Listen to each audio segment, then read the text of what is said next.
ప్రకృతిని, సముద్రాన్ని, భూగర్భాన్ని సైతం కలుషితం చేస్తున్న పరిశ్రమలు చట్ట ప్రకారం విధించే జరిమానాలకు ఏమాత్రం భయపడడం లేదు. యథేచ్ఛగా నిబంధనలు తోసి పక్కన పెట్టేస్తున్నాయి. అధికారులు తనిఖీ చేసేటప్పుడు 2 రోజులు మౌనవ్రతం పాటించి తర్వాత మామూలుగానే తమ పని తమదే అన్నట్లుగా వ్యవహరిస్తున్నాయి. దీంతో విసుగుపోయిన గ్రామాల ప్రజలు, ముఖ్యంగా బాధితులు తమ జీవితాలతో, ఆరోగ్యాలతో ఆడుకుంటున్న పరిశ్రమలను వెంటనే మూసివేయకపోతే ప్రజా ఉద్యమం లెవతీస్తామని హెచ్చరిస్తున్నారు. ఇప్పటికైనా అధికారులు కళ్ళు తెరిచి కాలుష్యకారక పరిశ్రమలకు కళ్ళం వేయాలని, లేకపోతే రానున్న రోజుల్లో భారీ మూల్యం చెల్లించక తప్పదని పర్యావరణ ప్రేమికులు, స్థానిక ప్రజలు హెచ్చరిస్తున్నారు.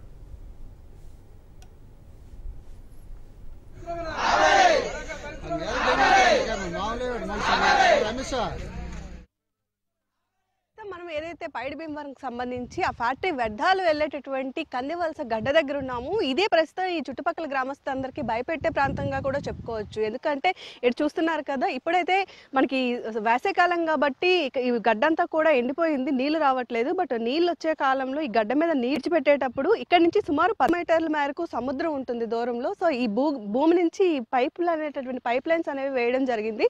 సో ఈ పైప్ లైన్స్ అన్ని కూడా ఇక్కడ నుంచి సముద్రంలోనికి వెళ్తాయి. ఒకవేళ పైపులో ఏమైనా లీకేజ్ వచ్చినా, లేదు పైపులు ఏమైనా పగిలిపోయినా, లేదు అనుకుంటే వర్షాకాలంలో కానివ్వండి, వాటర్ గడ్డలో విడిచిపెట్టినప్పుడు కానివ్వండి, సాధారణంగా ఈ కంపెనీకి సంబంధించిన వాళ్ళే ఆ వ్యర్థాలని ఈ గడ్డలో విడిచిపెట్టడం వలన ఇక్కడి నుంచి వాటర్ అంతా కూడా పొల్యూట్ అయ్యి ఈ వాటర్లో ఆ వ్యర్థాలన్నీ కలిసిపోయి ఇక్కడ చుట్టుపక్కల దాదాపు ఇక్కడ ఉండేటటువంటి పంట పొలాలన్నిటికీ కూడా మంచి నీటిని కూడా ఇక్కడే పక్కన మనం చూసుకోవచ్చు. అక్కడ ఉండేటటువంటి పైప్ లైన్స్ ద్వారా అందించడం జరుగుతుంది.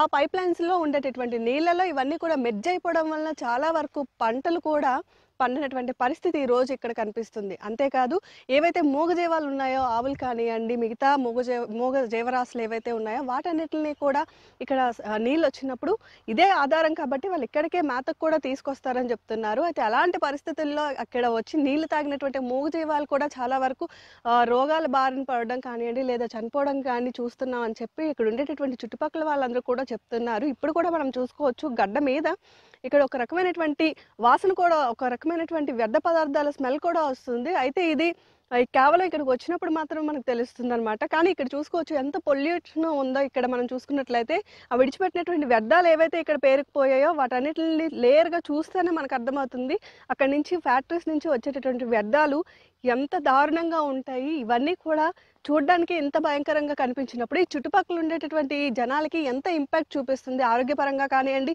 లేదా అన్ని విధాలుగా కూడా ఈ ఫ్యాక్టరీ వ్యర్థాల వల్ల వాళ్ళు నష్టపోతున్నాము అని చెప్తున్నటువంటి పరిస్థితి ఈరోజు